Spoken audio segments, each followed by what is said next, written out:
ఒత్తిళ్ళని తట్టుకోలేక అసలు నాకు ఈ లైఫే వద్దు అని చెప్పి అసలు దైవ మార్గాన్ని వదిలిపెట్టి అన్ని రకాలుగా ఎటైనా వెళ్ళిపోతా అనే ఒక ఆలోచనలోకి వెళ్ళిపోతుంటారు. అటువంటి వాళ్ళకి ఏం చెప్తారు మీరు? ఈ ప్రపంచంలో మనమే ఒత్తిడి తీసుకుంటున్నామండి. ఆరోగ్యంగా కుటుంబంతో సమాజం కోసం ధర్మం కోసం ఉండే ఒక జీవితం, అది మన లక్ష్యం అనుకోండి. మనం ఆవిడ కడుపుతో ఉంది, 9 నెలల ప్రెగ్నెంట్. అయితే వాళ్ళ హస్బెండ్కి ఈవిడ పైన చెప్పుడు తప్పుడు మాటలన్నీ చెప్పేసరికి మొత్తం ఆవులన్నీ ఈవిని తొక్కేసి చంపేసాయి అనేటట్టుగా క్రియేట్ చేయటం కోసం రాత్రంతా ఒక గోవు ఆవిడ పైన నించొని ప్రొద్దున లేసి ఆవిడ స్పృహకు వచ్చి చూసేసరికి మొత్తం ఒళ్ళంతా రక్తంతో నిండిపోయింది. ఆవిడ డెలివరీ అయిపోయింది అనమాట. ఒక పక్క నుండి ఒక చిన్న రాయి తీసుకొని ఆ బొడ్డు, తినడానికి తిండి లేదు, ఏం చెయ్యాలి అని అంటే పిండాలు పెడతారు చూడండి, వాటిలో నీళ్లు కలిపి కాలుతున్న చితల పైన నా శరీరాన్ని ఎలాగైనా సరే ఆత్మహత్య ద్వారా త్యజిస్తాను అని ఒక చెట్టు దగ్గర ఊరేసుకోవాలి అని వెళ్ళిందనమాట. అయితే చెట్టు దగ్గర కూర్చున్నప్పుడు ఏ భర్త అయితే ఈవిడ్ని ఆ చావు పరిస్థితిలోకి తీసుకొచ్చారో ఆయన కనిపిస్తాడు రోడ్డు పైన పడిపోయి. ఆవిడ ఆయన్ని చేరదీస్తుంది, ఆ ఆర్ఫనేజ్లోనే జాయిన్ చేసుకుంటాడు. కానీ ఆయనకు ఒక విషయం చెప్తుంది. ఎలా వస్తుంది ప్రభుజీ అంత గొప్ప మనసు? ఆ గొప్ప మనసు రావాలి అని అంటే గీతా సారాంశం చాలా గొప్పది. నిజంగా ఆ సారాంశాన్ని తెలుసుకున్న వాళ్ళు ఈ లౌకిక విషయాల నుంచి, బంధాలు, ఈ వ్యామోహాలను వదులుకునే అవకాశం ఉంటుందంటారా? కర్మ బంధనాలు తప్పకుండా పోతాయి. కానీ ప్రభుజీ, భగవంతుని కోరిక కోరడం కరెక్టేనా? భగవంతుడు అని అంటే అన్ని తెలిసినవాడు. వాడికి మనం వెళ్ళి అయ్యా ఒక పిటిషన్ పెట్టుకొని నాకు ఇది కావాలి అని అడగాల్సిన అవసరం ఏముంది? నీకు నిజంగా భగవంతుడు ఉన్నాడు అనే నమ్మకం ఉంటే, ఒకవేళ విన్నవించుకోవాలి అని అనుకుంటే. భగవద్గీతలో ఇంద్రియాలపై వైరాగ్యాన్ని అలవర్చుకోవాలనే ఒక అంశం కూడా ఉందని చెప్పి అంటుంటారు. అది నిజమేనా? ఏ రకంగా ఉంది భగవద్గీతలో? విచ్చలవిడిగా ఇంద్రియాలను వదిలేసాం అనుకోండి, బాబేం చేస్తాయండి. నమస్కారం, వెల్కమ్ టు ఐ డ్రీమ్. ధర్మ మార్గం కార్యక్రమానికి స్వాగతం. నేను మీ విజిత. ప్రస్తుతం మనతో పాటు ఉన్నారు ఇస్కాన్ టెంపుల్ నుంచి ప్రణవానంద ప్రభుజీ. వారు ఎన్నో సందర్భాల్లో ఎన్నెన్నో మాటల ద్వారా మనందరికీ కూడా ప్రవచనాల రూపంలో అయితే ఏంటి, మాటల రూపంలో అయితే ఏంటి, చాలా మంచి విషయాలు తెలియజేస్తూ ఉంటారు. ఇప్పుడు ప్రస్తుతం నాతో పాటు ఉన్నారు ప్రభుజీ. వారితో మాట్లాడి మరిన్ని విషయాలు తెలుసుకునే ప్రయత్నం చేద్దాం. నమస్కారం ప్రభుజీ. నమస్కారం అండి. హరే కృష్ణ. హరే కృష్ణ ప్రభుజీ. ప్రభుజీ, చాలామంది జీవితంలో నిత్యం ఎన్నో ఇబ్బందులు వస్తుంటాయి, ఒత్తిళ్ళు వస్తుంటాయి. ఈ ఒత్తిళ్ళని తట్టుకోలేక అసలు నాకు ఈ లైఫే వద్దు అని చెప్పి అసలు దైవ మార్గాన్ని వదిలిపెట్టి అన్ని రకాలుగా ఎటైనా వెళ్ళిపోతా అనే ఒక ఆలోచనలోకి వెళ్ళిపోతుంటారు. అటువంటి వాళ్ళకి ఏం చెప్తారు మీరు? ఈ ప్రపంచంలో మనమే ఒత్తిడి తీసుకుంటున్నామండి. ఇప్పుడు మీకు ఇందాక మనం మాట్లాడుకుంటున్నందుకు ఎంత ఒత్తిడి మనం తీసుకోవాలో అది మన పైన ఉంటుంది. సంబడి ఈజ్ ఫోర్సింగ్ కూడా అనుకోండి, ఎవరైనా మనల్ని ఇంత ఒత్తిడి నువ్వు తీసుకోవాలి అని అంటే అప్పుడు మనం ఒక చాయిస్ చేసుకోవాలి. మీకు ఒక విషయం చెప్తాను. ఒక వీడియోలో మేము మాట్లాడాం, రాత్రి త్వరగా పడుకొని త్వరగా లేవటం వల్ల మీ ఆరోగ్యం బాగుంటుంది అని. అప్పుడు కొంతమంది అన్నారు, మరి నైట్ డ్యూటీ సంగతి ఏంటి అని. ఇప్పుడు చూడండి, మనకి ఆరోగ్యం కావాలా, మనకి ఏం కావాలి అని మనం ఫస్ట్ డిసైడ్ చేసుకోవాలి జీవితంలో. అరే నాకు ఒక సుఖవంతమైన జీవితం కావాలి. సుఖవంతం అంటే హద్దులు ఆర్భాటాలు ఉండాల్సిన అవసరం లేదండి. మన కుటుంబంతో స్పెండ్ చేయడానికి మనకు సమయం ఉందా, మన ఆరోగ్యాన్ని మనం జాగ్రత్తగా చూసుకుంటున్నామా, ధర్మాన్ని చేయగలుగుతున్నామా, భక్తిని చేయగలుగుతున్నామా, ఒక సింపుల్ లైఫ్, ఏదైతే బ్యాలెన్స్డ్ లైఫ్, ఆరోగ్యంగా కుటుంబంతో సమాజం కోసం ధర్మం కోసం ఉండే ఒక జీవితం, అది మన లక్ష్యం అనుకోండి. మనం దానికి తగ్గట్టుగా ప్రయత్నం చేస్తాం. అవును. మనం ఏం చేస్తున్నాము అని అంటే ఒత్తిడి పెంచేసుకుంటున్నాం మన పైన. ఇప్పుడు ఇందాక మనం ఒక ఎగ్జాంపుల్ చెప్పాం, మన గ్రైండర్ తిరగటం. అప్పుడు ఏం చేసిందంటే, ఒకసారి మేము అలా చేస్తుంటే మా అమ్మగారు చెప్పారు, దాన్ని ఫస్ట్ పక్కన పెట్టు, కొద్దిసేపు వాడకు, చల్లారని, దాని తర్వాత మళ్ళీ గ్రైండ్ చేయి, అప్పుడు వస్తుంది. అప్పుడు ఫ్యాన్ వేసి చల్లార్చడానికి పెట్టేస్తాం, అదొకసారి చల్లార్చాక మళ్ళీ గ్రైండ్ చేసేస్తాం, అవును అంతే కదండి. అవును ప్రభుజీ. మనం ఎప్పుడైతే ఆ ఒత్తిడి అనేది మనం ఫీల్ అవుతామో we should take a break.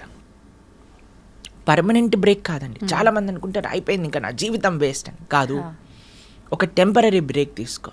ఒక దగ్గరికి వెళ్ళు, ఒక ఆశ్రమానికి వెళ్ళు, ఒక క్వైట్ ప్రదేశానికి వెళ్ళు, ఫోన్ కట్ చేసేయి, నీతో నువ్వు గడుపు, ఒక మెడిటేషన్ చెయ్యి, నామజపం చెయ్యి, ఒక ఆశ్రమానికి వెళ్ళి సేవ చెయ్యి. ఎప్పుడైతే నువ్వు ప్రపంచంలో ఉండే కష్టాలు ఎప్పుడైతే చూస్తావో, మా ఆశ్రమానికి వస్తే ప్రతిరోజు అక్కడ అన్నదానం జరుగుతుంది. అక్కడ ఎంత పూర్ పీపుల్ అంటే వాళ్ళు కేవలం నెల రోజులలో అన్నము ఒక పప్పు చేసుకుంటే వాళ్ళకి చాలా పెద్ద విషయం అన్నమాట. అలాంటి పేదరిక ఉన్న ప్రదేశానికి వెళ్ళి నువ్వు ఎప్పుడైతే వాళ్ళకి ప్రసాదం పెడతావో వాళ్ళు ఎంత ఆనందంగా ఆ కూర చూసి, ఆ చపాతీని చూసి, ఆ స్వీట్ చూసి వాళ్ళకి ఎంత ఆనందం వేస్తారే, ఈరోజు ఇన్ని రకాలు వచ్చాయా అని చూసినప్పుడు మనకు అనిపిస్తారే, నాకు తినడానికి ఎన్ని రకాలు తిన్నుంది, ఎంత ఆనందంగా నేను ఉన్నాను అని. వేరే వాళ్ళ దుఃఖాలు మనం చూసినప్పుడు మన దుఃఖాలు దాంట్లో చిన్నగా అయిపోతాయండి. నిజమే ప్రభుజీ. మనము ప్రతిదానికి జీవితాన్ని వదిలేయాలి అనే ఒక చాలా తప్పు ధోరణిలో ప్రపంచం వెళ్తుందండి. మాకు చాలా ఇన్స్పిరేషనల్గా మదర్ ఆఫ్ ది ఆర్ఫన్స్ అని ఒక లేడీ గురించి మహారాష్ట్రలో చెప్తారు. మీకు ఈ కథ చెప్పానా ఎప్పుడైనా? ఆవిడ్ని వాళ్ళ ఊర్లో ఉండే వాళ్ళందరూ కూడా అస్ట్రసైజ్ చేసి ఆమె పైన కొన్ని అభాండాలు వేస్తారనమాట. ఆవిడ కడుపుతో ఉంది, 9 నెలల ప్రెగ్నెంట్. అయితే వాళ్ళ హస్బెండ్కి ఈవిడ పైన చెప్పుడు తప్పుడు మాటలన్నీ చెప్పేసరికి వాళ్ళ అత్తగారు వాళ్ళందరూ కలిసి ఈమెను చంపేయాలి అని ప్రయత్నం చేసి చాలా కొట్టేసి కడుపు పైన తన్నేసి ఒక గోశాలలో పడేస్తారు. ఏమని అని అంటే మొత్తం ఆవులన్నీ ఈవిని తొక్కేసి చంపేసాయి అనేటట్టుగా క్రియేట్ చేయటం కోసం. అయితే ఆవిడ అలా పడిపోయి ఏడుస్తూ ఉండి రక్తస్రావం అయిపోతూ ఉంటే రాత్రంతా ఒక గోవు ఆవిడ పైన నించొని ఆవిడని కాపాడింది, వేరే ఆవులు వచ్చి ఏమి ఇబ్బంది పెట్టకుండా. ప్రొద్దున లేసి ఆవిడ స్పృహకు వచ్చి చూసేసరికి మొత్తం ఒళ్ళంతా రక్తంతో నిండిపోయింది. ఆవిడ డెలివరీ అయిపోయింది అనమాట. ఒక పక్క నుండి ఒక చిన్న రాయి తీసుకొని ఆ బొడ్డు ఉంటుంది కదా, దాన్ని రాయితో గీసి కట్ చేసేసింది ప్రయత్నం చేసి. ఆ చిన్న పిల్లవాడిని తీసుకుంది. ఎక్కడ ఉండడానికి జనాలు, ఎందుకంటే ఎవరైనా చూస్తే చంపేస్తారు ఈవిడ్ని. ఎందుకంటే అక్కడ ఉండే పెద్ద రౌడీలు వాళ్ళందరూ ఈవిడితో గొడవ పెట్టుకున్నారనమాట. అయితే ఇంటికా వెళ్ళలేదు, అత్తగారు మామగారు ఇంకా హస్బెండ్ అలా చేశారు. ఇటు బయట సమాజంలోకా వెళ్ళలేము, శ్మశానంలో ఉండటం ప్రారంభం చేసింది ఆ చిన్న బాబుతో. ఆవిడ ఏమనుకున్నదంటే తినడానికి తిండి లేదు, ఏం చెయ్యాలి అని అంటే పిండాలు పెడతారు చూడండి, వాటిలో నీళ్లు కలిపి కాలుతున్న చితల పైన చపాతీలు చేసుకొని తినింది బ్రతకడానికి. ఆవిడ అనుకున్నది, అరే నా జీవితం ఎందుకు, ఇంత కష్టాలు, ఇంత అన్యాయం నా జీవితంలో నేను ఫేస్ చేశాను, నా శరీరాన్ని ఎలాగైనా సరే ఆత్మహత్య ద్వారా త్యజిస్తాను, ఎందుకంటే నాకు ఇంకా బ్రతికి నేను ఎవరి కోసం బ్రతకాలి అని ఒక చెట్టు దగ్గర ఊరేసుకోవాలి అని వెళ్ళిందనమాట. అయితే చెట్టు దగ్గర కూర్చున్నప్పుడు ఆవిడ బయట అంతా ఎండగా ఉంది, కానీ ఆవిడ కూర్చున్న ప్రదేశం మాత్రం చాలా చల్లగా ఉన్నదనమాట. ఎందుకు అని ఇలా పైకి చూసేసరికి చెట్టుపై నుంచి ఒక చెట్టు కొమ్మ వేలాడుతూ ఉన్నది. వేలాడుతూ ఉన్న చెట్టు కొమ్మ ఈవిడికి నీడని ఇంకా గాలినిస్తుందన్నమాట. చెట్టు నుంచి విరిగిపోయి పడిపోయింది ఆల్మోస్ట్, కానీ ఇలా వేలాడుతూ ఉన్నదన్నమాట. ఈవిడ అనుకున్నది, అరే ఒక విరిగిపోయిన చెట్టు కొమ్మ, దేనికి పనికిరాదు అనుకునే చెట్టు కొమ్మ నాకు ఆనందాన్ని ఇచ్చింది కదా, నేను కూడా జీవితంలో విరిగిపోయాను, నన్ను కూడా ఒక సమాజం నుంచి దూరం అయిపోయాను, కానీ నేను సంకల్పం చేస్తే, నేను ప్రయత్నిస్తే నేనెందుకు 10 మందికి మంచి చేయలేను అని ఆవిడ ఈ చిన్ని పిల్లవాడితో ఉండటమే కాకుండా అక్కడ ఉండే అనాథ పిల్లలందరినీ చేరదీసి ఇప్పటికీ 100 మందిని చేరదీసి వాళ్ళందరినీ ప్రయోజకులుగా చేసి సమాజానికి అందించింది. మదర్ ఆఫ్ ది ఆర్ఫన్స్ అని ఆవిడ పేరు అనమాట. చూడండి, ఆమె ఇబ్బందుల నుంచి బయటికి వచ్చి తను బతకడమే కాకుండా నలుగురికి చేరువుగా. ఎందుకు అండి, ఎప్పుడైతే వేరే వాళ్ళ యొక్క కష్టాన్ని చూసిందో. అవును, మీకు విషయం, ఆశ్చర్యకరమైన విషయం చెప్పనా. ఒకసారి ఆవిడ రోడ్డు పైన వెళ్తూ ఉంటే ఏ హస్బెండ్, ఏ భర్త అయితే ఈవిడ్ని ఆ చావు పరిస్థితిలోకి తీసుకొచ్చారో ఆయన కనిపిస్తాడు రోడ్డు పైన పడిపోయి. ఆవిడ ఆయన్ని చేరదీస్తుంది. ఆ ఆర్ఫనేజ్లోనే జాయిన్ చేసుకుంటాడు. కానీ ఆయనకు ఒక విషయం చెప్తుంది, నిన్ను క్షమించాను, నువ్వు అల్లరి పిల్లవాడి, ఇప్పుడు నేను నీ తల్లి, నీ భార్య అని కాదు, నువ్వు కూడా మా పిల్లలాంటి, కానీ నువ్వు అల్లరి పిల్లవాడివి, నువ్వు అల్లరి చేసావు, కానీ ఈరోజు నేను క్షమిస్తున్నా, నువ్వు ఆ స్థితిలో ఉన్నందుకు నేను కాపాడటం నా లక్ష్యం అని ఆయనను కూడా ఆవిడ ఆశ్రమంలో పెట్టుకొని పెంచింది. ఎలా వస్తుంది ప్రభుజీ అంత గొప్ప మనసు? ఆ గొప్ప మనసు రావాలి అని అంటే మనం ఈ ప్రపంచంలో అండి మనకే కష్టాలు ఉన్నాయి, నేనే కష్టాలు అనుభవిస్తున్నా అనే మిస్కన్సెప్షన్ నుంచి బయటికి రావాలి. ఓకే. ఈ ప్రపంచంలో ఎవ్వరు ఎలాంటి వారైనా సరే అండి, సేవ ఇచ్చే ఆనందం ఇంకా మాటల్లో మనం చెప్పలేమండి.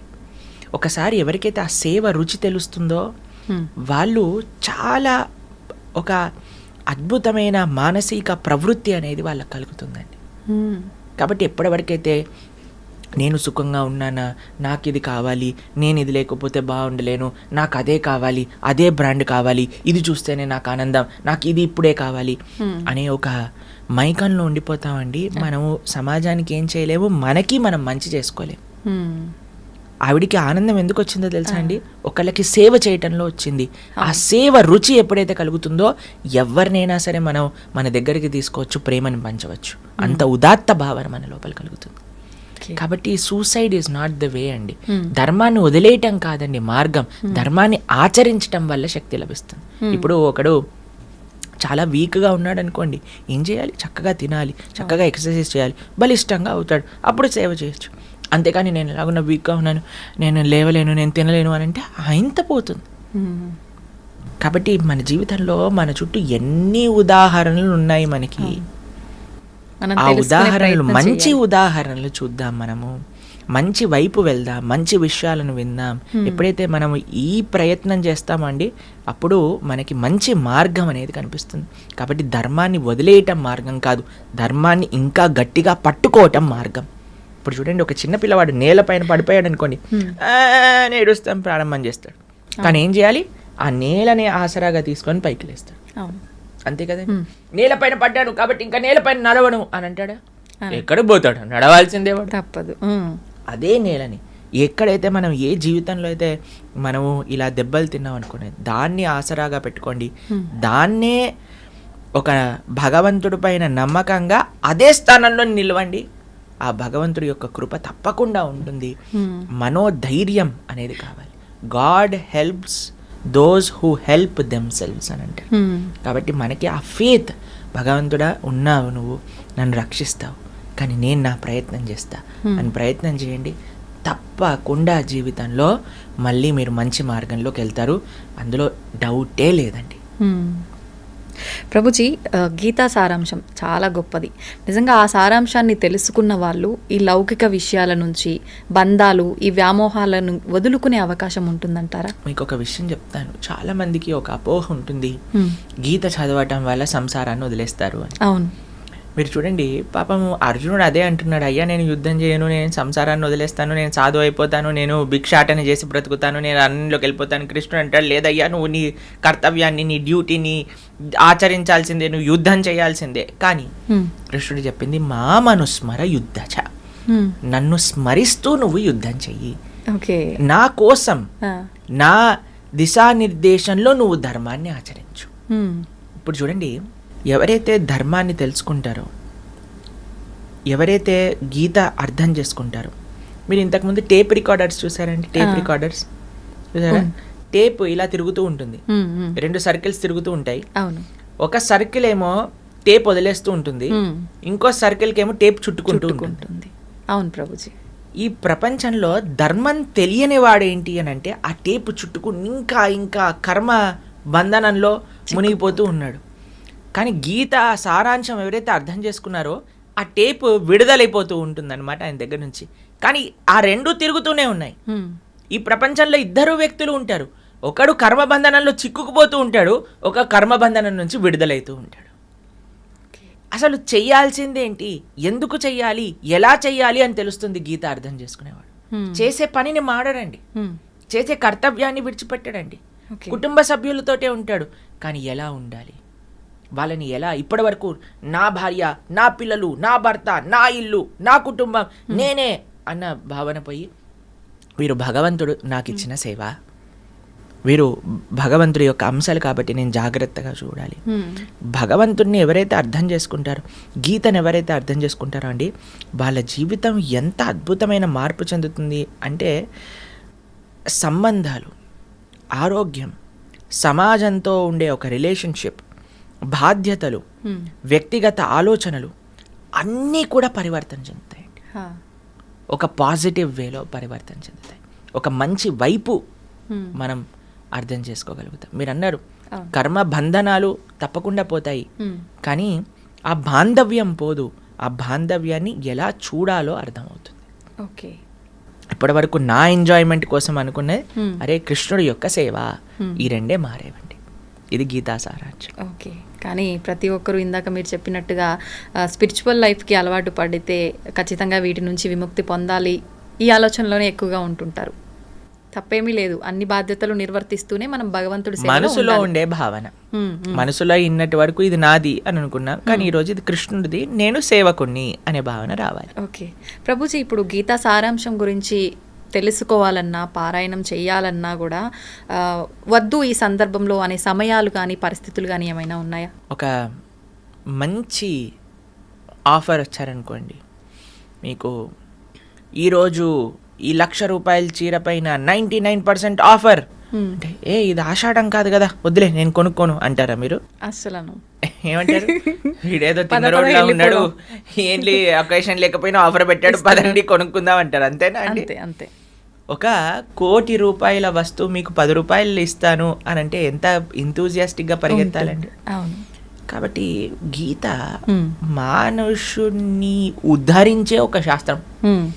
అది కాలాతీతం.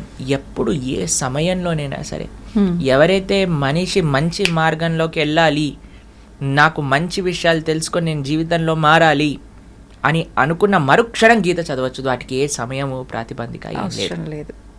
మన మనసులో ఆలోచన రావాలంతే, రావాలి. వచ్చింది అంటే భగవంతుడి యొక్క కృప ఉండాలంటే. సమయం లేదు, ఏం లేదు, చక్కగా కూర్చోండి ఎక్కడైనా సరే. నిన్న మేము ఫ్లైట్లో వస్తున్నాం అనమాట, విశాఖపట్నంలో రామనారాయణము అనే ఒక ప్రదేశంలో, విజయనగరంలో జరిగింది.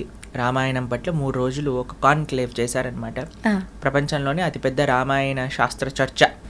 అందులో మేము లక్ష్మణుడు సర్వగుణ సంపన్నుడు అనే విషయం గురించి మాట్లాడాం. సాయంత్రం పూట వస్తున్నప్పుడు నా పక్కన కూర్చున్నారు ఒక ఆయన. ఆయన అన్నారు, ప్రభుజీ మాకు గీత చదవాలని ఉంది, ఏదైనా నియమాలు ఉన్నాయా? కిందే కూర్చోవాలి, ఈ సమయంలోనే చదవాలి. మేము ఎక్కడైనా మేము వెంటనే మా ఫోన్లో చూపించాం. అప్పుడు మేము 3rd చాప్టర్ భగవద్గీత చదువుతున్నాం అనమాట. విజయనగరం నుంచి విశాఖపట్నం ఎయిర్పోర్ట్ వచ్చే దారిలో. బ్రహ్మాండంగా ఎక్కడైనా సరే మనకి ఆ ఇచ్చ ఉండాలంతే. ఎక్కడైనా ఫోన్లోనైనా, పుస్తక రూపంలోనే, పైనైనా కిందైనా ఎక్కడైనా చదవచ్చు. కాబట్టి there is no time restriction, place restriction. చక్కగా ఆ భగవంతుడు ఏం చెప్తున్నారు అనే ఒక ఆతురత మనకు కావాలి. ప్రభుజీ, ఆడవారికి వీలు పడని ఆ 4 రోజుల సందర్భంలో కూడా చదివితే తప్పేమీ లేదా? చదువుకోవచ్చు, ఏం పర్వాలేదు. ఓకే, నిజంగా చాలా మందిలో ఈ డౌట్ ఎక్కువగా ఉంటుంది. ప్రభుజీ, శ్రీకృష్ణుడు అనగానే ఆయన లీలలతో పాటు ఆయన ధరించిన నెమలి పింఛము, ఆయన చేతిలో ఉన్న పిల్లన గ్రోవి, ఫ్లూట్, ఇవి ప్రతి ఒక్కరూ గుర్తు చేసుకుంటారు. ఏంటి ఇవి ధరించడం వెనకాల ఆంతర్యం ఏమైనా ఉందంటారా? చూడండి, ఒక్కొక్క భగవానుడి యొక్క చేతిలో ఒక్కొక్క ఆయుధాలు చూస్తూ ఉంటాము. త్రిశూలం ఉంటుంది, లేదా సుదర్శనం ఉంటుంది, కానీ శ్రీకృష్ణుడు బాణం ఉంటుంది, అన్నీ ఉంటాయి. కానీ భగవంతుడు మాత్రం ఫ్లూట్ పట్టుకున్నాడు అనమాట. వీటితో ఏం పని లేదు. ఆయన జస్ట్ హీఈస్ అ చార్మర్ అనమాట. సర్వాకర్షతీతి కృష్ణ అని అంటారు.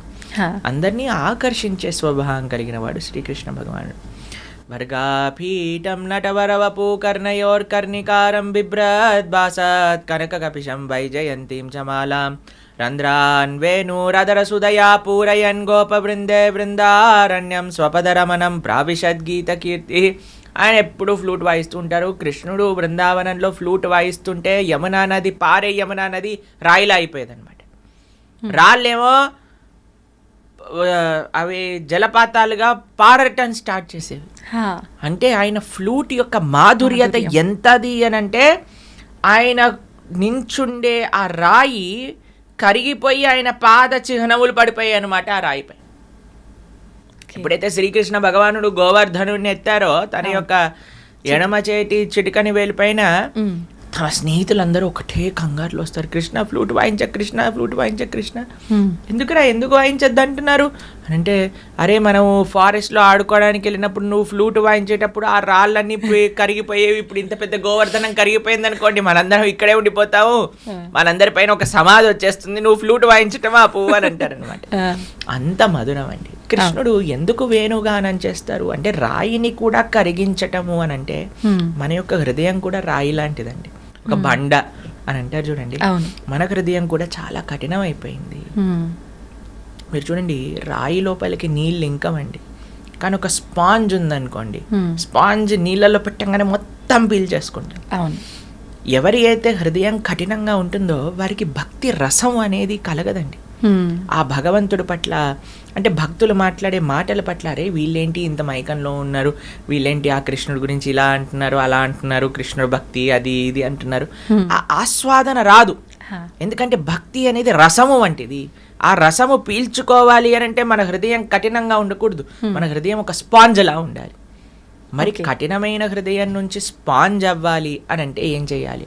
వేణుగానం, కృష్ణుడి యొక్క వేణుగానం అని అంటే భగవంతుడి యొక్క మాటలు, భగవంతుడి యొక్క వాక్కులు ఒక సుందరమైన శబ్ద రూపంలో వచ్చాయి. అవే శాస్త్రములు, అదే గీత, అదే భాగవతం, అదే రామాయణం. దాన్ని ఎప్పుడైతే మనం వింటామో కఠినమైన హృదయం కూడా స్పాంజ్లా మారిపోతుంది. అలానే భగవంతుడి యొక్క అధరామృతం, ఒకటి భగవంతుడి యొక్క నోటి నుంచి రెండు వస్తాయండి. ఒకటి మాటలు, రెండు ఆయన ఉచ్చిష్టం అంటే ప్రసాద్. ఓకే. మన జీవితంలో ప్రతిరోజు కూడా మనం భగవత్ ప్రసాదాన్ని స్వీకరించగలిగితే, సాత్వికమైన ఆహారాన్ని ఇంట్లో తయారు చేసుకొని భగవంతుడికి నివేదన చేసుకొని స్వీకరించగలిగితే ఆ కఠినమైన హృదయం అనేది కోమలం అవుతుంది. అయితే ప్రభుజీ అంటుంటారు కదా పెద్దవాళ్ళు, అన్నిటికీ ఎమోషనల్గా ఉండొద్దు, గుండెని రాయి చేసుకోవాలి, అప్పుడైతేనే అన్ని పరిస్థితుల్ని తట్టుకోగలుగుతారు, అన్నిటినీ తట్టుకునేటట్టు మొండిగా తయారవ్వాలి అని చెప్పి, దాని గురించి ఏమంటారు? భౌతికమైన విషయములలో మొండిగా ఉండాలి, ఆధ్యాత్మికమైన విషయములలో స్పాంజ్లా ఉండాలి. ఓకే. మనము దానికి క్వైట్ ఆపోజిట్ చేస్తున్నాం. అవును. ఆధ్యాత్మికమైన విషయములలో బండలా ఉంటున్నాం, భౌతికమైన విషయంలో స్పాంజ్లా ఉంటున్నాం. వీడా మాట అన్నాడు, ఆవిడ మాట అన్నది, ఈయన ఇలా చేశాడు, ఆయన అలా చేశాడు, అన్ని హృదయంలో పెట్టుకున్నాం. ఏ రోజు, ఏ తారీఖు, ఎప్పుడు, ఏ మాట అన్నది అని మొత్తం లిస్టుతో చెప్పి. ఎందుకు? ఎందుకంటే మనం ఈ భౌతికమైన ప్రపంచంలో ఉండే ప్రతి వస్తువుని కూడా సోక్ చేసుకుంటున్నాము. కానీ భగవంతుడి దగ్గరకు వచ్చేసరికి కఠినంగా కథ అంతే, ఆయనకి నాకు సంబంధం అయిపోయింది. మనం చెప్పేది రివర్స్. భౌతికంగా మీరు అన్న విషయంలో, భౌతికమైన ప్రపంచంలో కఠినంగా ఉండండి. అందులో మీరు ఫస్ట్ ప్రశ్న ఏమన్నారండి? ఈ ప్రపంచంలో ఉండే ఒత్తిళ్ల వల్ల మొత్తం వదిలేయాలనుకుంటున్నారు. ఎందుకు? మీరు భౌతికతలో స్పాంజ్లా ఉన్నారు. భౌతికతలో బండ అవ్వండి, ఆధ్యాత్మికతలో స్పాంజ్ అవ్వండి. ఇదే సొల్యూషన్. ప్రభుజీ, భగవంతుని కోరిక కోరడం కరెక్టేనా? కోరికతో భగవంతుని ఆరాధించడం కరెక్టేనా? నిజంగా కోరిక కోరాలంటే ఎలా కోరుకోవాలి? భగవంతుడికి ఇప్పుడు ఎవరికి తెలియని వాడు అనుకోండి అడగచ్చు, అన్ని తెలిసిన వాడిని మీరేం అడుగుతారండి? కరెక్టే. మన గురించి అన్నీ తెలిసిన వ్యక్తికి అడగటం ఎందుకండి? ఎన్నిసార్లు అడుగుతాం? భగవంతుడికి తెలియదా? భగవంతుడు అని అంటే అన్ని తెలిసిన వాడు, వాడికి మనం వెళ్ళి అయ్యా ఒక పిటిషన్ పెట్టుకొని నాకు ఇది కావాలి అని అడగాల్సిన అవసరం ఏముంది? నీకు నిజంగా భగవంతుడు ఉన్నాడు అనే నమ్మకం ఉంటే. భగవంతుడు లేడు అని నమ్మకపోతే అసలు కోరిక ఎలా కోరుకుంటాం ప్రభుజీ? ఉన్నాడని నమ్మకం, ఉన్నాడు అని నమ్మకం ఉంటే. భగవంతుడు అని అంటే అన్ని తెలిసిన వాడే కదా. మళ్ళీ నువ్వు స్పెషల్గా వెళ్ళి నాకు ఈ కోరిక ఇవ్వు, నాకు ఇది కావాలి అని అడగాల్సిన తండ్రి అయినా. ప్రహ్లాదుడిని నరసింహస్వామి అడిగాడు, అయ్యా ఏదైనా కోరిక కోరుకో, నాకేం వద్దండి. లేదు కోరుకోవాల్సిందే, నాకేం వద్దండి. లేదు కోరుకోవాల్సిందే అని అంటే ప్రహ్లాదుడు అన్నాడు, అబ్బా ఇంత తెలివిగా ఆలోచిస్తున్నావు, కోరికలు ఇచ్చి నువ్వు తప్పించుకుందాం అనుకుంటున్నావా? నరసింహ, నాకు కోరికలొద్దు, నాకు నువ్వు కావాలి. అయ్యా నేను ఎలాగనో నీ వాడినే అయ్యా, నేను నీ కోసమే వచ్చాను, నీతోటే ఉంటాను, కానీ కోరిక కోరుకో. చూడండి భక్తుడిని, ప్రహ్లాదుడు ఎంత చిన్న పిల్లవాడు, 5 సంవత్సరాల పిల్లవాడు. కౌమారాత్ ఆచరేత్ ప్రాజ్ఞో ధర్మాన్ భాగవతానిహ. అంతా 5 సంవత్సరాల పిల్లవాడికి తెలుసండి కోరిక అవసరం లేదు భగవంతుడిని కోరుకోవడానికి. మనం భగవంతుడు కావాలి అని కోరుకోవాలి, కానీ ఈ కోరిక ఆ కోరిక మనకు అవసరం లేదు. స్వామి చేస్తాడు, మనము ఆయన దగ్గర పిల్లవాడిలా ఉంటే చేస్తాడు. కానీ నాకు తెలుసు, నాకేది మంచి, నేను అడిగిందే కావాలి అని అంటే నీకు భక్తి ఎక్కడ ఉంది? భక్తియే లేదు కదా. భక్తి ఉన్నవాడు ఎన్నడూ కోరిక అడగడండి. భక్తి లేనివాడు మాత్రమే కోరిక అడుగుతాడు. ఆ అహైతుకి అప్రతిహత యయాత్మ సుప్రసీదతే. భగవంతుడి నుంచి ఆశించకూడదు. భగవంతుడికి పూర్తి నమ్మకం ఉండాలంటే స్వామి నువ్వేం చేసినా నాకు మంచి చేస్తావు. కాబట్టి కోరిక విన్నవించాల్సిన అవసరం లేదు భగవంతుడికి. ఒకవేళ విన్నవించుకోవాలి అని అనుకుంటే మొండిగా కాదండి, స్వామి ఇది నాకు మంచి అని అనిపిస్తుంది, నీకు కూడా మంచి అనిపిస్తే చెయ్యి, నువ్వేం చేసినా నేను స్వీకరిస్తా, మారోబి రాకోబి జో ఇచ్చా తో హర్. ఒకవేళ మీరు కోరుకోవాల్సిందే అని అనుకుంటే don't be adamant about it. కోరుకోండి భగవంతుడా నాకు ఇది మంచి అనిపిస్తుంది, నీకు కూడా మంచి అనిపిస్తే చెయ్యి తండ్రి. లేదు అని అంటే నువ్వు చెయ్యకపోయినా ఎందుకు చెయ్యలేదు అని అర్థం చేసుకునే శక్తిని నాకు ఇవ్వు అని భగవంతుడికి ప్రార్థించాలి. ఓకే ప్రభుజీ, భగవంతుడి దృష్టిలో అందరూ సమానమేనా? ధనిక పేద, ఉన్నవాళ్ళు లేని వాళ్ళు, పూజించే వాళ్ళు పూజించని వాళ్ళు అందరూ సమానమే అంటారా? వ్యాధశ్చాచరణం ధ్రువశ్చ వయః విద్యా గజేంద్రశ్చ క కుబ్జాయాం కుమునామరూపమధికం కిం తత్ సుధామోధనం వంశక్కో విదురస్య యాదవపతేరుగ్రస్య కిం పౌరుషం భక్త్యా తుష్టతి నహి గుణైర్భక్తి ప్రియో మాధవః. శాస్త్రం చెప్తుందండి, వ్యాధశ్చాచరణం ధ్రువశ్చ వయః. ధ్రువుడు చిన్ని పిల్లవాడండి, 5 సంవత్సరాల పిల్లవాడు. అటువంటి పిల్లవాడు తపస్సు చేసిన భగవంతుడు వచ్చాడు. చూడండి, అనంతకోటి బ్రహ్మాండ నాయకుడు ఒక పిల్లవాడి కోసం ఎందుకు రావాలండి? అయినా సరే ధ్రువుడు కోసం వచ్చాడు స్వామి. ధ్రువశ్చ వయః విద్యా గజేంద్రశ్చ క. గజేంద్రుడికి ఏమైనా విద్య ఉందా అండి? ఒక ఏనుగు. అయినా సరే గజేంద్రుడు ప్రార్థన చేశాడని వచ్చాడు భగవంతుడు. విద్యా గజేంద్రస్య క కుబ్జాయాం కిమునామరూపమధికం. కుబ్జ అనే ఒక స్త్రీ, అష్టవంకర్లు కలిగిన కూని అంటారు. ఏదో అందమైన రుక్మిణీ దేవి, చాలా రుక్మిణీదేవి యొక్క అందం చూసి అందరు కళ్ళు తిరిగి కింద పడిపోయేవారట. అటువంటి వాటిని కృష్ణుడు పెళ్లి చేసుకున్నాడు అని అంటే కుబ్జ ఒక అష్టవంకర్లు కలిగిన ఒక కూని. అటువంటి కుబ్జకి కూడా భగవంతుడు కృపనిచ్చాడు కదా మథురలో. ఆయనకు అందంతో సంబంధమా చెప్పండి? లేదు. కుబ్జాయాం కిము నామ రూపమధికం కిం తత్ సుధామోధనం. సుధాముడు కుచేలుడు తన దోతీలలో 100 నాట్లు ఉండేవి ఆయనకి. కృష్ణుడి దగ్గరికి తీసుకెళ్ళడానికి ఏమీ లేకపోతే ఆయన కొన్ని అటుకులు పాపము ఒక చిన్న సంచిలో కట్టుకొని వేలాడి తీసుకొని వచ్చాడు ఆయన దగ్గరికి. ఈయనేమో ద్వారకకి అధిపతి, 16,108 సువర్ణ భవనములతో ఉండే ఒక సామ్రాజ్యాధిపతి శ్రీకృష్ణ భగవానుడు. కానీ చూసాడా అండి ఈయన ఏం బ్రాండెడ్ క్లోత్స్ వేసుకోవట్లేదు, ఈజ్ నాట్ అలౌడ్ కాదు కదండి. సుధాముని కూర్చోబెట్టి తన పాదాలను ప్రక్షాళన చేసి రుక్మిణీదేవి శిరస్సు పైన జల్లి ఆయన జల్లుకొని చామరం చేస్తుంది రుక్మిణీదేవి. రాఘవత్వేద్ భవేత్ సీత రుక్మిణీ కృష్ణ జన్మని, సాక్షాత్తుగా మహాలక్ష్మి సుధాముడికి కుచేలుడికి చామరం చేస్తుంది. భగవంతుడు ఏమైనా తారతమ్యం చూశాడా అండి? లేదు. వంశక్కో విదురస్య యాదవపతేర్ ఉగ్రస్య కిం పౌరుషం. మీరు చూసారనుకోండి, దుర్యోధనుడు కృష్ణుడి కోసమని 100 రకాలు తయారు చేసి పెట్టాడండి. అలా ఆయన ముందు నుంచి వెళ్ళిపోయాడు. విదురుడు, దాసీపుత్రుడైన విదురు దగ్గరికి వెళ్ళిపోయాడు. వాళ్ళ ఇంట్లో అట్టి పండ్లే ఉన్నాయండి కృష్ణుడు వెళ్ళిన సమయానికి. పాపం ఆయన త్వరలో ఆయన నర్వస్ అయిపోయాడు కృష్ణుని చూస్తూ. ఆ అట్టి పండ్లను తీసి బయటపడేశాడు. తొక్క తీసి పక్కన పెట్టి అట్టిపండు ఇవ్వాలి కదండి, అట్టిపండు పక్కన పెట్టేసి తొక్కనిచ్చాడు కృష్ణుడికి. కృష్ణుడు అలా తొక్కలను తినేస్తున్నాడు. ఆయన ఆనందంతో ప్రేమతో కృష్ణుడు వచ్చాడా, మా ఇంటికి వచ్చాడా అని అట్టిపండు తీస్తున్నాడు, పక్కన పడేస్తున్నాడు, తొక్క తీస్తున్నాడు, కృష్ణుడికి ఇస్తున్నాడు. కృష్ణుడు తొక్కలను తినేస్తున్నాడు. అంటే ఈయన భగవంతుని చూసిన ధ్యాసలో అలా చేస్తున్నాడా? ఆయన ఆ ఆనందంతో, ఆ షాక్ లో. ఓకే. కానీ కృష్ణుడికి తెలిసి ఆయన తొక్కిస్తున్నాడు, ఆయన తినేస్తున్నాడు కృష్ణుడు. అంత ప్రేమ తన భక్తుడు అంటే. పత్రం పుష్పం బలంతో ఏం యోమే భక్త ప్రయశ్చతి. ఆయనకి ఏం పట్టింపు ఉండదండి. ఈ ధనవంతులు ఏదో 300 రూపాయల దర్శనంలో వెళ్ళొచ్చు, కానీ వాళ్ళు దగ్గరకు వచ్చారని వాళ్ళపైన ఎక్కువ కృప ఉంటుందని కాదండి. భగవంతుడు ఎవరిని చూడాలో వాడిని చూస్తాడు. ఓకే. భగవంతుడికి పేద ధనికము ఇలాంటి తారతములు లేవు. యాదశ్చాచరణం ధ్రువశ్చ వయః విద్యా గజేంద్రశ్చ క కుబ్జాయాం కిము నామ రూపమధికం కిం తత్ సుధామోదనం వంశక్కో విదురస్య యాదవపతేరుగ్రస్య కిం పౌరుషం భక్త్యా తుష్టతి నహి గుణైర్. కృష్ణుడికి భక్తి తప్ప ఇంకా ఏ గుణమో ఆయన చూడడు. ఆయన పట్ల ప్రేమ ఉంటే చాలు, ఆయన స్వీకరిస్తాడు. భక్త్యా తుష్టతి నహి గుణైర్. నువ్వు పేదనా, నీకు డబ్బులున్నాయా, నువ్వు చదువుకున్నవాడివా లేవా, నువ్వు ఏ వర్ణం చెందినవాడివి, ఆ ప్రస్తావనే భగవంతుడికి అవసరం లేదు. ఎవడు ధార్మికంగా ఉంటాడో, ఎవడు భగవంతుడి పట్ల నిష్ట కలిగి ఉంటాడో వాడిని భక్త్యా తుష్టతి నహి గుణైర్ భక్తి ప్రియో మాధవ. భగవంతుడు కావాల్సింది భక్తి ప్రేమ అంతే, ఇంకా ఏది కాదు. ఓకే, అంటే భగవంతుడు భక్తి ఉన్న వాళ్ళని ఖచ్చితంగా చేరదీస్తాడు, భక్తి లేని వాళ్ళని ఆయనపై భక్తి కలిగించే విధంగా చేసే ప్రయత్నం. ఈ ప్రయత్నం ఏంటండి స్వామి చేసిన ప్రయత్నం? ఇంతమంది సాధువులకి ఇన్ని విషయాలు, ఇన్ని ఇంటర్వ్యూలు, ఇన్ని ప్రోగ్రాంలు, ఇన్ని శ్లోకాలు, ఇన్ని ప్రవచనాలు, ఇన్ని గుళ్ళు, ఇన్ని గోపురాలు, ఇన్ని ఉత్సవాలు, ఇన్ని పండగలు, ఇన్ని పుష్కరాలు, ఇవన్నీ ఎందుకు భగవంతుడు చేశాడు అని అంటే అసలు ఆయన అవతార ప్రయోజనమే కదండి. అయ్యో పాపం వీళ్ళు గుర్తుపెట్టుకోవట్లేదయ్యా నన్ను, అందుకే ఒక్కొక్క అవతారాన్ని తీసుకొని స్వామి అయ్యా ఇలా రా, ఇలా చెయ్యి, ఇలా చెయ్యి, ఇక్కడ వస్తే నీకు అలా ఉంటుంది అని పాపం అన్నిసార్లు చేస్తున్నారు. ఎందుకు ప్రయత్నం చేయట్లేదు అనుకుంటారండి భగవంతుడు?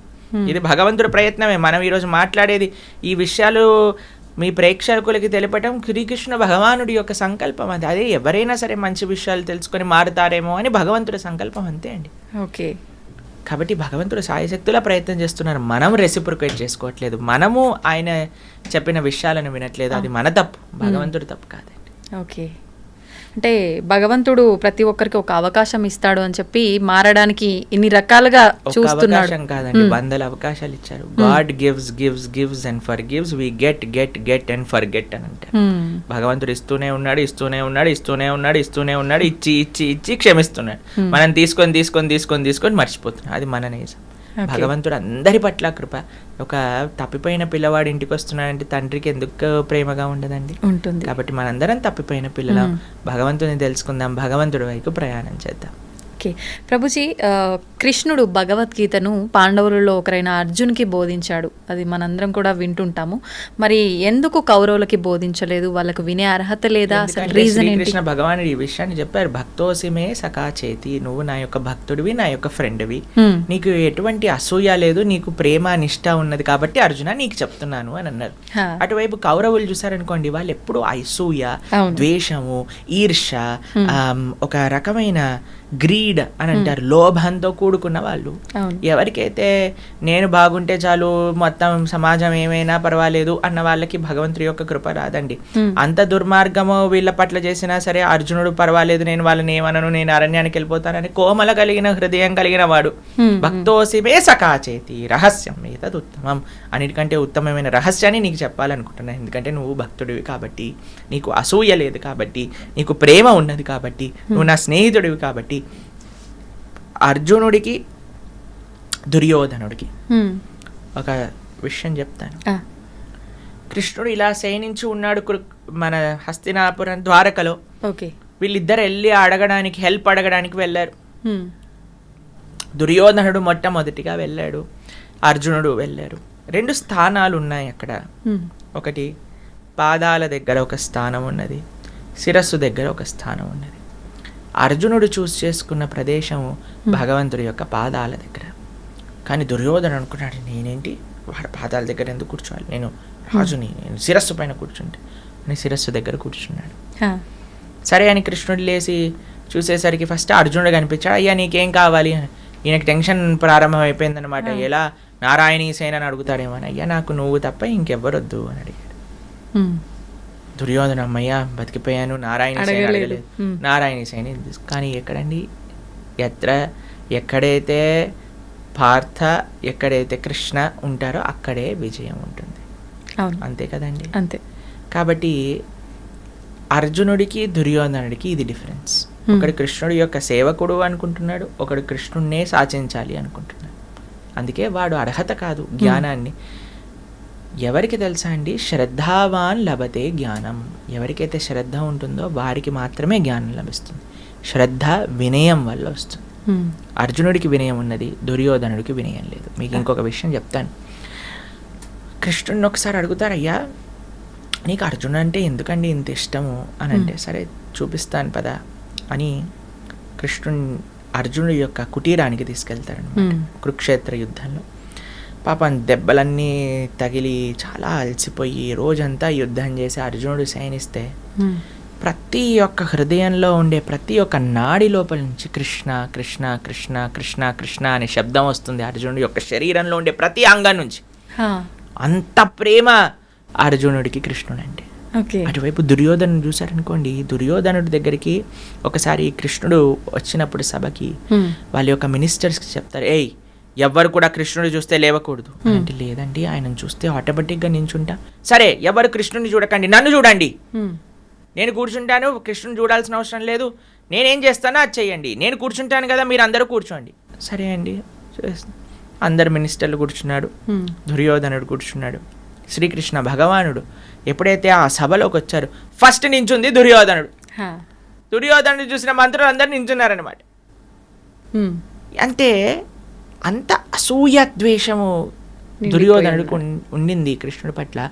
ఆ కృష్ణుడు వచ్చి ఆ సింహాసనం పైన కూర్చున్నప్పుడు ఆయనని సంహరించాలి అనే ఒక కుట్ర కూడా పన్నినారనమాట. అప్పుడు కృష్ణుడు విశ్వరూపాన్ని దర్శింపజేశారు.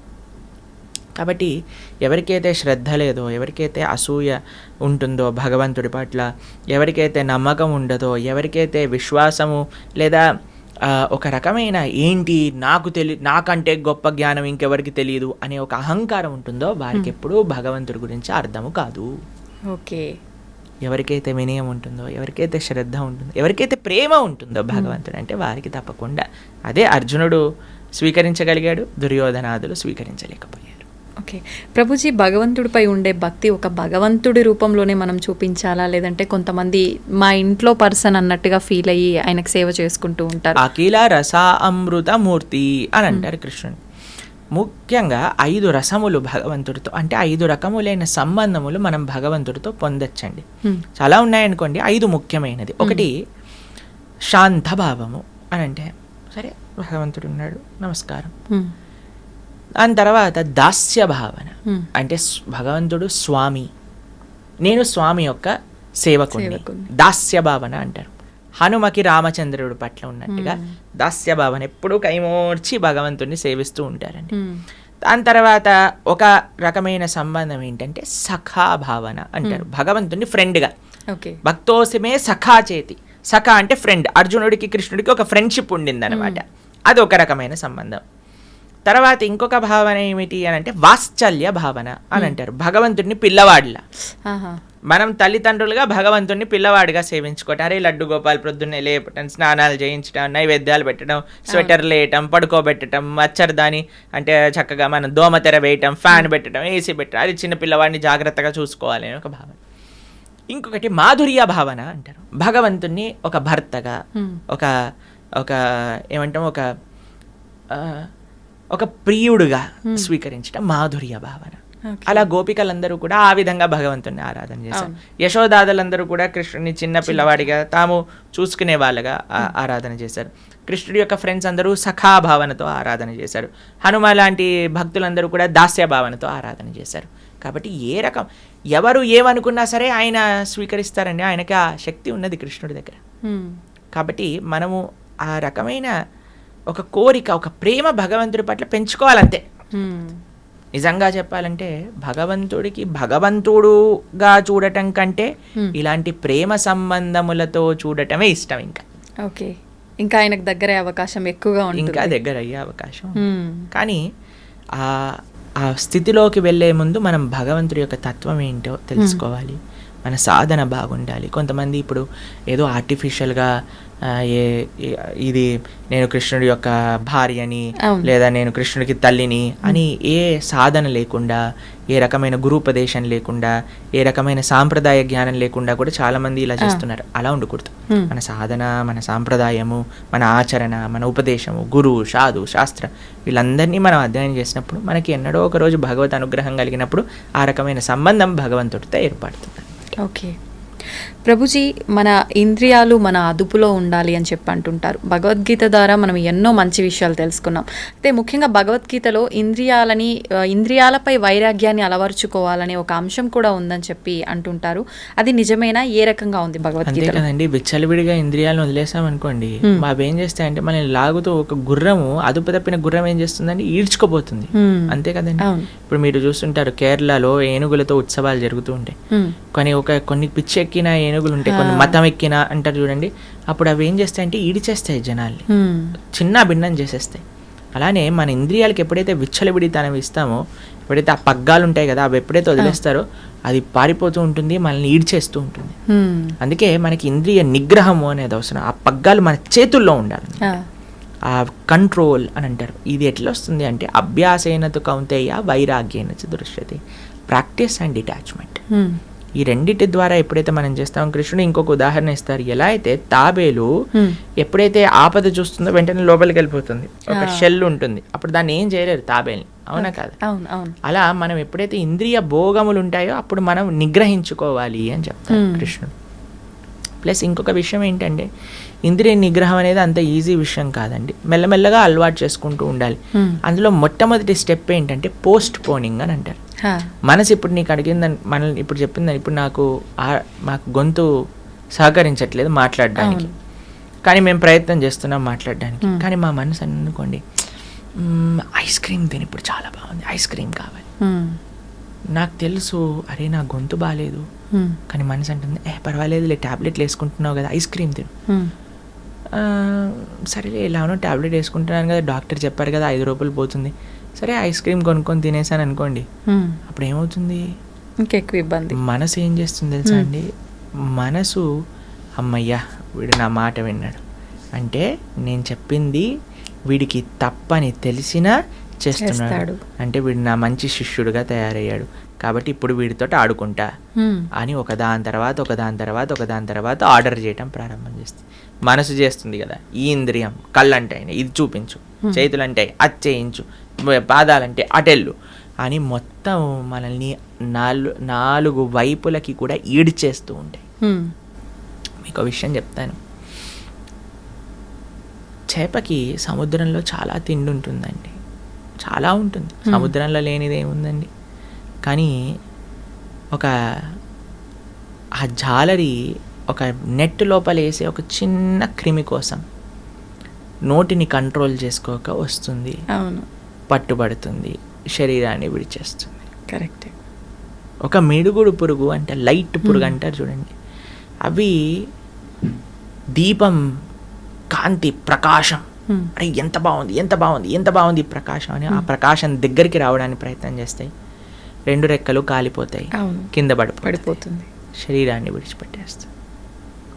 ఒక ఏనుగు, ఒక వేటగాడు ఒక ఆడ ఏనుగు ఒక రూపంలో గడ్డితో తయారు చేసి కిందంతా కూడా తవ్వేసి ఈ ఏనుగుని పైన పెడతాడు.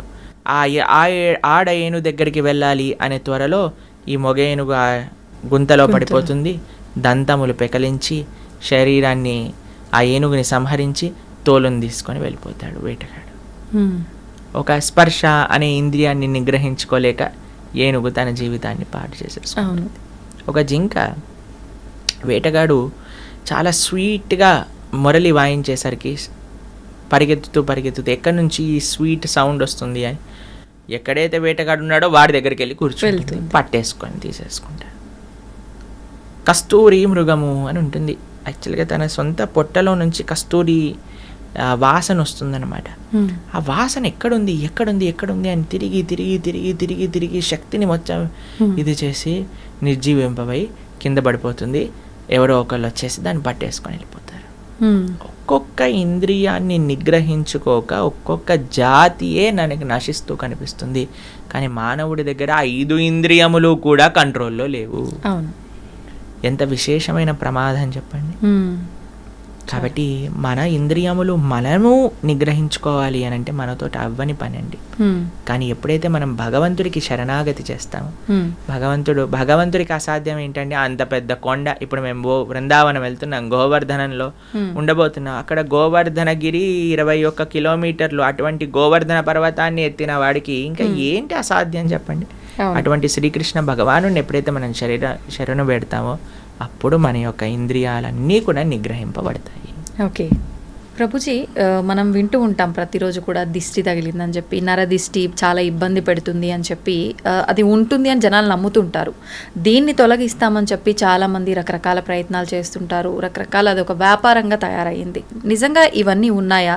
వీటిలో భగవద్గీతలో ఏం చెప్పారు? ఫస్ట్ భగవద్గీతలో ఏం చెప్పలేదు, కానీ ఒక బేసిక్ కామన్ సెన్స్ మీరు చూసారనుకోండి, అసలు దిష్టి తెచ్చుకోవటం ఎందుకు? ఫస్ట్ దిష్టికి అన్నిటికంటే మూలం ఏంటి అని అంటే మనకి ఉన్నదానికంటే ఎక్కువగా చూపించుకోవటం, లేదా ఉన్నది మొత్తం మనం ఇప్పుడు చూడండి, డెఫినెట్లీ వీ హ్యావ్ టు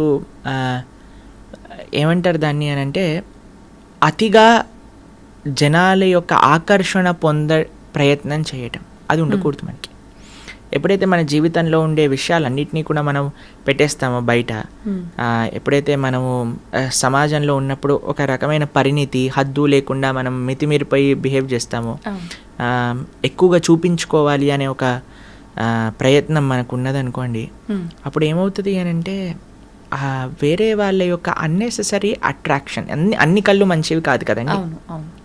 కాబట్టి మనకి చెడు వాళ్ళు ఎప్పుడైనా మనకి చెడు ఆశించి మన వైపు ఆ విధంగా చూసారనుకోండి, దాన్ని దృష్టి అని అంటారు. ఓకే. కాబట్టి అది నుంచి బయటకి రావాలి అని అంటే మనకి మెయిన్ థింగ్ ఏంటంటే మనం ఎంత సింపుల్గా ఉండాలి. ఒకటి ఏంటి అని అంటే అన్నెసెసరీ అట్రాక్షన్ గెయిన్ చేసుకోవడానికి ప్రయత్నం చేయకూడదు. తర్వాత ఆ దృష్టి మనల్ని ఎఫెక్ట్ చేయకుండా ఉండాలి అని అంటే మీకు ఒక విషయం చెప్తాను.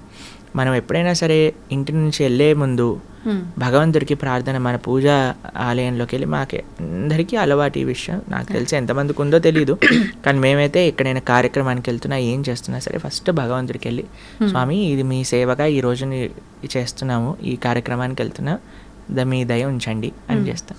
మళ్ళీ ఇంటి నుంచి రాగానే ఫస్ట్ మనం ఏం చేయాలంటే పాద ప్రక్షాళన చేసుకోవాలి. బయట నుంచి రాగానే పాద ప్రక్షాళన చేసి కాళ్ళు చేతులు ముఖం అంతా శుభ్రంగా చేసుకొని చక్కగా మనం ఆలయాన్ని, మన పూజా మందిరానికి వెళ్ళి భగవంతుడికి వేడుకోవాలి, తండ్రి ఇది ఈ కార్యక్రమం దీనికోసం ఇలా చేసాము, క్షేమంగా తెచ్చుకున్నందుకు థ్యాంక్ యూ. చిన్న చిన్న చిట్కాలు ఉంటాయి. ఉప్పుతో దిష్టి తీస్తూ ఉంటారు. మా అమ్మగారు మమ్మల్ని ఎప్పుడైనా కలిసామనుకోండి, అప్పుడు కొబ్బరికాయతో దిష్టి తీస్తారు, లేదా ఉప్పుతో దిష్టి తీస్తారు. అలా చిన్న చిన్న కార్యక్రమం, దానికి ఎవరినో ఎంప్లాయ్ చేసి మన దిష్టిని తొలగించడానికి పెద్ద పెద్ద కార్యక్రమాలు చేసి అవన్నీ ఏం అవసరం లేదండి. ఫస్ట్ మనం కొద్దిగా కంట్రోల్డ్గా ఉండాలి. పబ్లిక్లో ఏదో మనం ఇది అది అని చేయడానికి ప్రయత్నం చేయకూడదు. రెండో విషయం ఏంటంటే చిన్న చిన్న చిట్కాలు, ఉప్పుతో మనం దిష్టి తీసేయచ్చు, కొబ్బరికాయతో దిష్టి తీయచ్చు, అలా నిమ్మకాయ కొన్ని యూజ్ చేస్తారు కదా, మీ అందరికీ తెలిసే ఉంటుంది. కాబట్టి ఆ విధంగా మనం దిష్టి తీసుకునే ప్రయత్నం చేయాలి డెఫినెట్లీ. ఎందుకంటే అన్నీ కూడా పాజిటివ్ ఐస్ అనేవి ఉండవు, నెగిటివ్ ఐస్ కూడా ఉంటాయి, కాబట్టి జాగ్రత్తగా ఉండాలి. ఓకే. అయితే ప్రభుజీ, భగవంతుడి విషయానికి వస్తే హంగులు ఆర్భాటాలు చేసేది ఇదంతా సరైనదేనా? భగవంతుడి విషయంలో నిజంగా అలా చెయ్యాలి అని అంటే బాగా డబ్బున్న వాళ్ళు మాత్రమే ఎక్కువ ఖర్చు పెట్టి ఇలాంటివన్నీ చేయడానికి వీలు? ఎవరికి ఎంత ఉంటే అంత చెయ్యాలి. అలా అని అందరూ అంతా చెయ్యాలి అని కాదండి. ఎవరికి ఎంతలో చేయగలుగుతారు భగవంతుడి యొక్క సేవ, అలా చేయడానికి మనం ప్రయత్నం చేయాలండి. స్వామి యొక్క సేవ, స్వామికి ఏమి నువ్వు 1,00,000 రూపాయలు ఖర్చు పెట్టకపోతే నా పూజ అవ్వదు అని ఆయన ఏం పెట్టుకోలేదండి. స్వామికి అలాంటి రూల్స్ ఏం లేవు. ఉన్నవాడికి ఉన్నంత. ఆయన ఎక్కడికైనా సరే, ఎంత స్వరూపంలోనైనా సరే ఆయన ఒదిగి ఉండగలిగిన ప్రేమ కలిగిన వాడు భగవంతుడు. మనకి ఎన్నో ఉదాహరణలు మన శాస్త్రంలో చూస్తాం. వెంకటేశ్వర స్వామి అంత అనంత కోటి బ్రహ్మాండ నాయకుడు, అంత ఐశ్వర్యం ఉన్న వ్యక్తి కూడా మట్టి కుండలో ప్రసాదం పెరగన్నం తింటాడు. తన యొక్క భక్తుడు, పేద భక్తుడికి ఆయన ఇచ్చిన గౌరవం అటువంటిది. కాబట్టి స్వామికి ఏమీ హద్దులు ఆర్భాటాలతో సంబంధం లేదండి. కానీ మిగతావన్నీ హద్దులు ఆర్భాటాలు చేసి భగవంతుడికి ఒక్కటే హద్దులు ఆర్భాటాలు చేయకపోవటం తప్పు. ఓకే, అర్థమైందా మీకు? కాబట్టి భగవంతుడి దగ్గరికి వచ్చేసరికి ఎందుకు అవసరం అని మిగతావన్నీ ఎక్స్ట్రావగెంట్గా చేశారనుకోండి, అది తప్పు అవుతుంది. కానీ మనకి ఉన్నంత ప్రేమతో భగవంతుడికి పత్రం పుష్పం ఫయం తోయం యోమే భక్తా ప్రయశ్చతి, ప్రేమతో ఎంత చేసినా ఆయన స్వీకరిస్తాడు. ఓకే ప్రభుజీ, చాలామంది చూస్తుంటాం, ఒక కోరిక కోరుకోవడము, కొద్ది రోజులు ఒక దేవుణ్ణి పూజించటము, తర్వాత వాళ్ళు అనుకున్నది నెరవేరకపోతే ఆటోమేటిక్గా వేరే దేవుడి సైడ్ మారిపోవడము, ఎవరైనా అంటే సోషల్ మీడియాలో ఒక దేవుడి గురించి ఎక్కువ ప్రత్యేకంగా చూపించడం వల్ల ఆ దేవుడికి అట్రాక్ట్ అయిపోయి అటు మారిపోవడము, ఇలా రకరకాలుగా చూస్తుంటాం. నిజంగా దేవుళ్ళని మార్చడం అనేది కరెక్టే అంటారా? మనకి ఇవన్నీ ఎందుకు వస్తుంది అని అంటే, నా కోరిక తీరాలి అనే ఒక భావన ఉంది కాబట్టి. ఆ కోరిక నుంచి ఫస్ట్ ఆ మెంటాలిటీ నుంచి బయటికి రావాలి. భగవంతుడికి ఇప్పుడు చూడండి, ఒక దగ్గర ఒక చిన్ని పిల్ల చాలా అల్లరి చేస్తుంది అనమాట. వాళ్ళమ్మ పాట్ అని ఒక చంపమైన స్లాప్ చేసిందనమాట. ఆ చిన్ని పిల్ల అని ఏడుస్తూ మళ్ళీ వాళ్ళ అమ్మని పట్టుకుంది. ఏం చేయాలి, వాళ్ళ అమ్మని వదిలేసి వెళ్ళిపోవాలి. కానీ ఆ పిల్ల అలా కాదు, అని ఏడుస్తూ వాళ్ళ అమ్మని పట్టుకుంది. అప్పుడు అయ్యో అని వాళ్ళ అమ్మ ఇదే చేసి మళ్ళీ కలిసిపోయి వెళ్ళిపోయారు అనమాట. ఆశ్రమంలో మేము చూసాం ఈ సిచ్యువేషన్. కాబట్టి భగవంతుడు ఏం చేసినా సరే ఆయననే మనం ఆశ్రయించాలి. అందుకే కదా నాకు ఈ కోరిక తీరితేనే ఈ నిన్నట్టు లేకపోతే లేనట్టు అని మతాలు కూడా మార్చేస్తున్నారు కదా జనాలు. ఎంత అన్యాయం చూడండి, మతాన్ని మార్చేసుకుంటున్నారు. దేనికోసం? అసలు ఈ హిందువులు వాళ్ళ శాస్త్రాలు వాళ్ళకి తెలియదు, అర్థం చేసుకోవడానికి ప్రయత్నం చేయట్లేదు. ఎవడో ఒకడు వచ్చి ఇది కరెక్ట్, ఇది లేకపోతే నువ్వు ఇది అది అని పిచ్చి మాటలు మాట్లాడి మా దగ్గరకు వచ్చేసే కష్టాలన్నీ పోతాయి. ఈ కష్టాలు పోవు. ఈ ప్రపంచంలో ఉన్నంత వరకు కష్టాలు అనుభవించవలసినదే. కాబట్టి నీ ధర్మం నీకున్నప్పుడు దాన్ని ఆచరించు, అంతేకాని ఎదుటివాడి దగ్గరికి. అందుకే నేను చెప్తున్నాను, ఫస్ట్ ఆధ్యాత్మికవేత్తలు ఆపాల్సిన విషయం ఏదన్నా ఉంటే భగవంతుణ్ణి కోరికలు తీర్చే ఒక ఏటీఎం మషిన్గా ప్రజెంట్ చేయటం ఆపేయాలి. కోరికలు అడగడానికి భగవంతుడు కాదు, భగవంతుడి కోరికలు తీర్చడానికి, భగవంతుడి యొక్క సేవ చేయడానికి మనం ఉన్నాము. ఇది నిఖచ్చైన నిజమే. ప్రభుజీ, భగవంతుడిని కోరుకుంటారు, మొక్కులు మొక్కుతారు, ఆ మొక్కులు నెరవేరుస్తుంటారు. ఇదంతా నిజంగా భక్తి అనుకోవాలా, ఒక వ్యాపారం అనుకోవాలా? వ్యాపారమే కదండి. మీరు కొనుక్కున్నారు, ఈఎంఐలు కడుతున్నారు అని అంటే అది వ్యాపారమే కదా. అవును. భక్తి అంటే భక్తిలో కోరిక ఉండదు, భక్తిలో సేవ ఉంటుంది. Love means sacrifice, love means service. ప్రేమ అంటే త్యాగము, ప్రేమ అంటే సేవ. భగవంతుడి పట్ల భక్తి అంటే ఏంటో తెలుసా అండి? భక్తి అంటే ప్రేమ. ప్రేమ ఉన్న దగ్గర, ఇప్పుడు మిమ్మల్ని ఒకళ్ళు ప్రేమిస్తున్నారు అని, ఒకళ్ళు, మీకు మెటీరియల్ ఎగ్జాంపుల్ చెప్తాను. ఒక అబ్బాయి ఒక అమ్మాయిని ప్రేమిస్తున్నారంటే ఏమి ఇవ్వాలి, ఏ గిఫ్ట్ ఇవ్వాలి, ఈ రోజు ఏం చేయాలి, ఆ రోజు ఏం చేయాలి అని ప్రయత్నిస్తూ ఉంటాడు. అంతే కదండి, ఎలాగైనా సరే ఇంప్రెస్ చేయాలి ప్రయత్నిస్తూ ఉంటాడు. భగవంతుడి పట్ల ప్రేమ అంటే నాకు ఇది కావాలి, నాకు అది కావాలి. అలాంటి వాళ్ళని ఏమంటారు తెలుసా అండి? నాకు ఒకళ్ళు ఎక్స్ప్లెయిన్ చేస్తున్నారు, అటువంటి వాళ్ళు ఉంటే దాన్ని టాక్సిక్ పర్సనాలిటీ అంటారట. ఎవరైతే ఎప్పుడు కూడా ఏం తీసుకోవాలి అని చూసేవాడిని టాక్సిక్ రిలేషన్షిప్ అంటారు. మనతో భగవంతుడికి టాక్సిక్ రిలేషన్షిప్ కాదండి. మనకి భగవంతుడి పట్ల భక్తి అనే మాట మీరు వాడుతున్నారు అని అంటే స్వామికి ఏ సేవ చేయగలుగుతాను, స్వామికి ఏ విధంగా ఆరాధన, స్వామి యొక్క మాటలు విని నేను ఎలా మారగలుగుతాను, స్వామి యొక్క సేవగా 10 మందికి ఎలా నేను మంచి మార్గాన్ని తెలపగలను, ఎలా సమాజానికి, దేశానికి, ధర్మానికి సేవ చేయగలను అని ఆలోచించడమే భక్తి. అయితే ప్రభుజీ, చాలా మంది ఇప్పుడు ప్రస్తుతం ఉన్న సమాజంలో చాలా బిజీగా ఉన్నాం. మేము మా కుటుంబానికి టైం ఇవ్వలేకపోతున్నాము, మేము భగవంతునికి టైం ఎలా ఇవ్వాలి, ఎలా ఆయన మార్గంలో వెళ్ళాలి మేము అనుకునే వాళ్ళకి ఏం చెప్తారు? అలా అనుకుంటుంటారు చాలామంది. ఏం లేదండి, మనం దేనికోసం మనం ప్రియారిటీ ఇస్తే, ఏది మనకి ఇష్టం అనిపిస్తే దానికి మనం సమయం ఇచ్చి తీరుతాం. ఒకసారి మేము ఒక దగ్గర కూర్చున్నాం, ప్రసాదం తీసుకుంటున్నాం అనమాట. నా పక్కన ఇంకొక ఆయన ఉన్నారు. ఆయన అన్నారు, నా కడుపు నిండిపోయింది, నాకేం వద్దు అన్నారు. సరే అని వెళ్ళిపోయారు. వడ్డించే వాళ్ళందరూ అడుగుతున్నారు అనమాట, అయ్యా ఇది తీసుకోండి, వడ తీసుకోండి, గారె తీసుకోండి, పులిహోర పెట్టుకోండి, దద్దోజనం పెట్టుకోండి అని అంటే, నా కడుపు చాలా నిండిపోయింది, అయ్యా పోండి, నన్ను అడగండి అని అంటున్నాను. కొంతసేపు అయిపోయాక ఒక ఆయన గులాబ్ జాములు పట్టుకొని వచ్చాడు అనమాట. ఆయన కూడా పాపం ఈయన వద్దు అన్నాడు కదా అని నా దగ్గరికి వచ్చేసాడు. ఎందుకు వెళ్ళిపోయావు, నాకు ఇవ్వు గులాబ్ జాములు. అదేంటండి మీ కడుపు నిండిపోయింది, పొట్ట పగిలిపోతుంది అన్నారు. అంటే స్వీట్కి జాగుందిలేండి అని అన్నారు. ఎందుకంటే అరే ఏమైందిరా ఇప్పటి వరకు పొట్టలో జాగలేదు అంటే స్వీట్ అంటే ప్రభుజీ నాకు చాలా ఇష్టం ప్రభుజీ. ఇష్టం ఉన్నప్పుడు అంత పొట్ట పగిలిపోతున్నా జాగ ఏర్పడుతుంది. ఎందుకు? నీకు ఇష్టం ఉంది కాబట్టి. మనము ధర్మం పట్ల ఇష్టం పెంచుకోవాలి, భగవంతుడి సేవ పట్ల ఇష్టం పెంచుకోవాలి. ఎప్పుడైతే మనకి ఇష్టము అని అనిపిస్తుందో, దేన్నైతే మనం ప్రయారిటీ అనుకుంటామండి దానికి సమయం ఏర్పడుతుంది. దేన్నైతే మనం జీవితంలో ముఖ్యము అని అనుకుంటే దానికి సమయం ఏర్పడుతుంది. కాబట్టి భగవంతుడు ముఖ్యము, ధర్మం ముఖ్యము, సేవ ముఖ్యము అని అనుకుంటే ఆ భగవంతుడు ఆ కాలస్వరూపంలో మనకి దానికి సమయం ఇస్తాడు.